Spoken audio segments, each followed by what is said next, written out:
I will now demonstrate a quadrant isolation using the frame Flexi. I made holes for teeth 7 to 14. The teeth to be treated will be 9, 10, 11, 12, and 13. Using a winged clamp, I insert the wing clamp into the dental dam, and I will place water-soluble lubricant on the tissue side of the dam.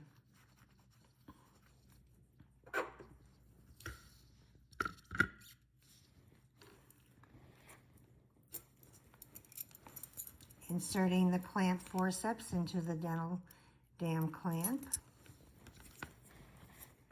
and going to the mouth.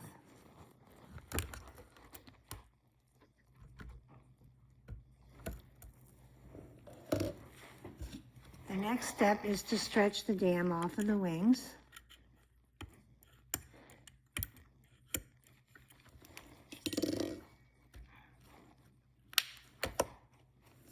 And then carry the dam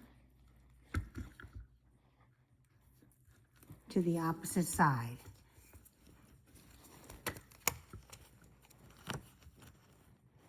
Using a wedget cord to anchor the dental dam into position.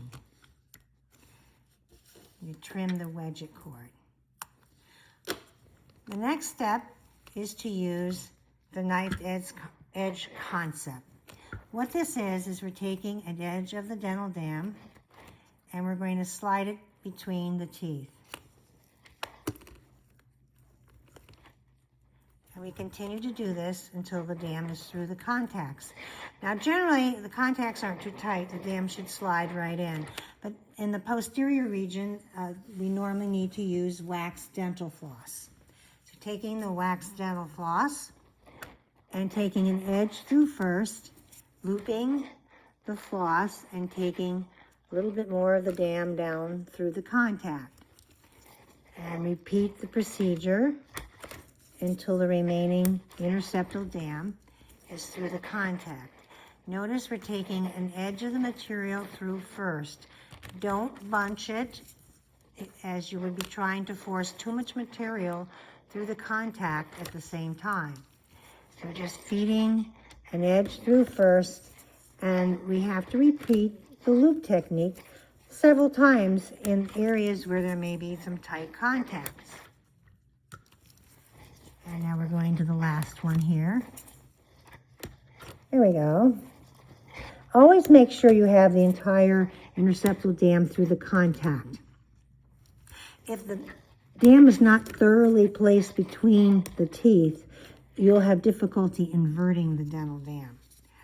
Now, usually when it comes to inversion, I would suction everything dry, and then I would use my instrument. Hoping I have an assistant, I would simply place the instrument at a 45-degree angle and turn under the dental dam.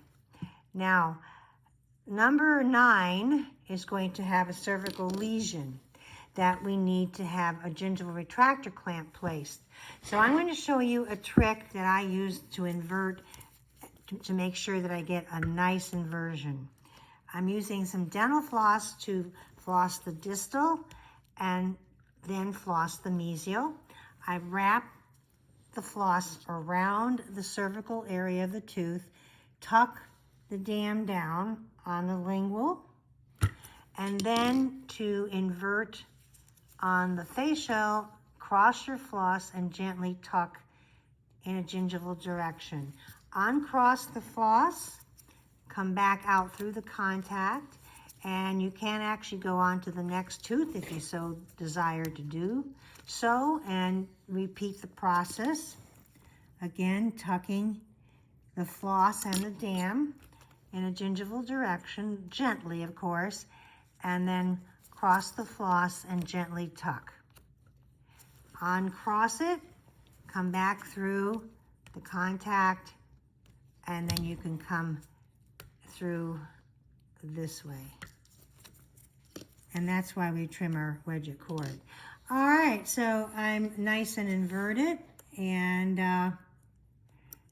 the next step, normally the doctor would go ahead and prepare the teeth in the posterior region. When it comes to the number 9, that would be prepared last. Now let me just show you the difference between the two Brinker retractor style clamps. This is a B5 and this one's a B6. The difference being is that the jaws, the width of the jaw on the B6 is a little bit wider than on the B5. So therefore, the B6 is placed on the upper anterior teeth, basically your centrals more or less, and the B5 is for your lower anterior teeth.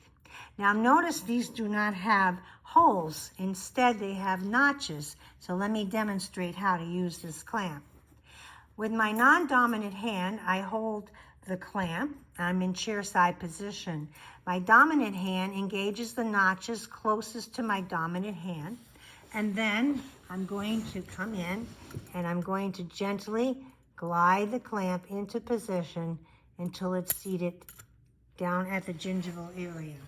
Notice how it retracts the tissue very nicely. These are never used by themselves because, you see, they have a tendency to rock, and therefore they are not intended for use as a single isolation clamp. So theoretically, the number 9 would be prepared and restored, and once that is completed, the number B6 clamp is removed, again engaging it into the notches. And I'm going to come in from a different angle. There we go. And then, upon removal of the dental dam, the wedget cord is removed.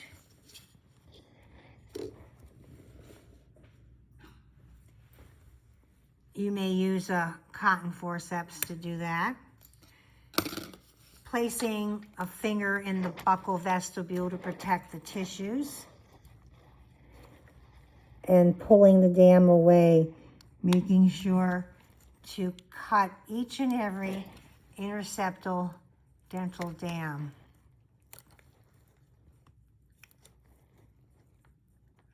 Now, sometimes the projection, this projection here on this clamp might prevent you from getting access to cutting this last interceptal piece of dental dam. So you can, the idea is not to try to remove the clamp if at all possible. So what you can do is sometimes you can just get an instrument to pull the material away like this and then just cut the interceptal dam.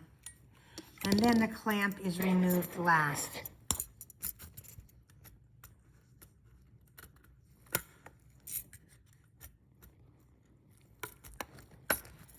The dam is removed and checked for missing pieces. Notice that all the interceptal dam is present. If there's a missing piece, you need to retrieve it with dental floss and then bring it back to the dental dam and match it up. This completes the isolation.